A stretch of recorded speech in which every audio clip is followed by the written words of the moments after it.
Le 21 juin, c'est le solstice d'été dans l'hémisphère nord. La nature est à son apogée. C'est un jour qui a été célébré notamment en Europe pour marquer la force et le pouvoir du soleil. En fait, la renaissance et la fertilité. C'était une journée traditionnellement dédiée aux récoltes de plantes et herbes servant aux potions, aux rituels, aux filtres, etc. Avant que je ne renoue doucement avec mes racines africaines, c'est par les spiritualités celtiques, par le chamanisme scandinave, entre autres, que je me suis détachée de la religion. Alors ça me tient à cœur de partager une réalité très souvent méconnue, oubliée ou volontairement omise, à savoir qu'il n'existe pas que le christianisme en Europe. Et maintenant, je t'invite à rester avec moi parce qu'on va aller sur la suite de la vidéo, voir un petit peu quels sont les conseils, quels sont les messages, quelle est la guidance, les énergies de cet été 2025.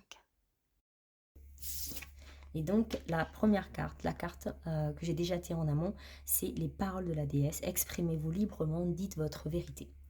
Donc, il semblerait que cet été va être un peu sous le signe, du coup, tout simplement, de la vérité, sous le signe de s'exprimer. Donc, c'est peut-être le chakra de la gorge qui va être mis en avant sur le fait d'incarner qui on est, sur le fait d'incarner sa vérité. Et si on ne sait pas, parce que des fois aussi on peut être perdu sur quelle est notre vérité, c'est aussi peut-être la première chose, ce serait le questionnement de savoir quelle est profondément notre vérité, quelle est notre incarnation. Et lorsqu'on regarde un petit peu l'image, on voit quand même à la fois la jeunesse et la vieillesse, on voit donc la sagesse de l'ancien, et en même temps on voit aussi toute la jeunesse et tout ce que ça apporte. Donc en fait il y a aussi pour moi cet équilibrage entre tout ce qu'on a à l'intérieur de nous.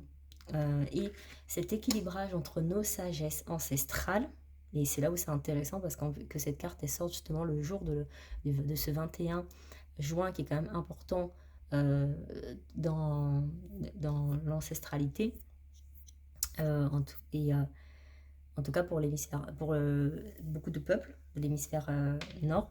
Et donc en fait il y a pour moi cette notion d'équilibre, en fait, cette notion de vraiment à l'intérieur de soi,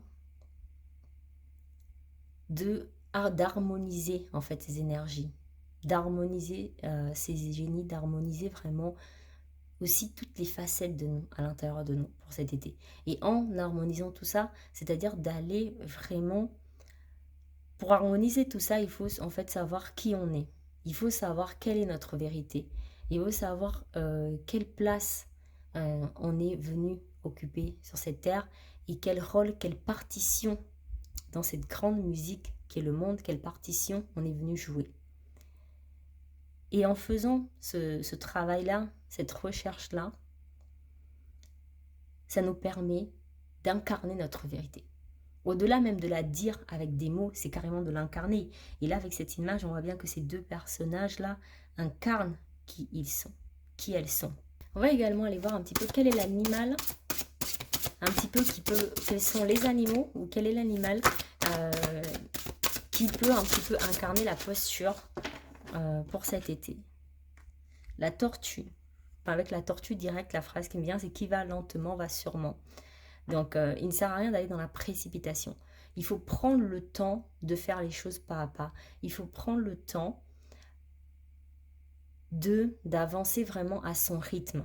Et il ne s'agit pas, pour vraiment en fait connecter à cette vérité intérieure, je crois qu'il faut savoir se détacher des attentes de la société. Il faut savoir se détacher aussi de tout, en fait, toutes les attentes on est venu mettre sur nous et qui ne font pas partie de notre chemin de vie. Surtout dans cette société capitaliste, il y a beaucoup cette notion de production, cette notion de surconsommation qui vient en fait énormément en fait mettre de couches sur qui on est profondément.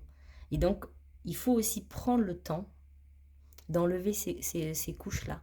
Et cet été, en fait, il y a cette notion aussi de prendre le temps pour soi aussi, j'entends, avec la tortue qui apparaît, de prendre le temps pour soi, de prendre le temps aussi de connecter à sa sagesse, parce que la tortue est quand même beaucoup associée à la sagesse. Elle est beaucoup associée à en fait l'intelligence, cette intelligence ancestrale. Et donc d'aller vraiment connecter à cette intelligence ancestrale. Et la tortue, elle porte aussi en elle la notion d'engagement. Donc aussi de s'engager. Parce que il n'y a pas, avec la tortue, il y a très peu, il y a très peu d'hésitation. Elle sait où elle va, de vraiment, même si je vais doucement, mais je sais où je vais. Je fais les choses pas à pas. Et je sais pourquoi je les fais en fait.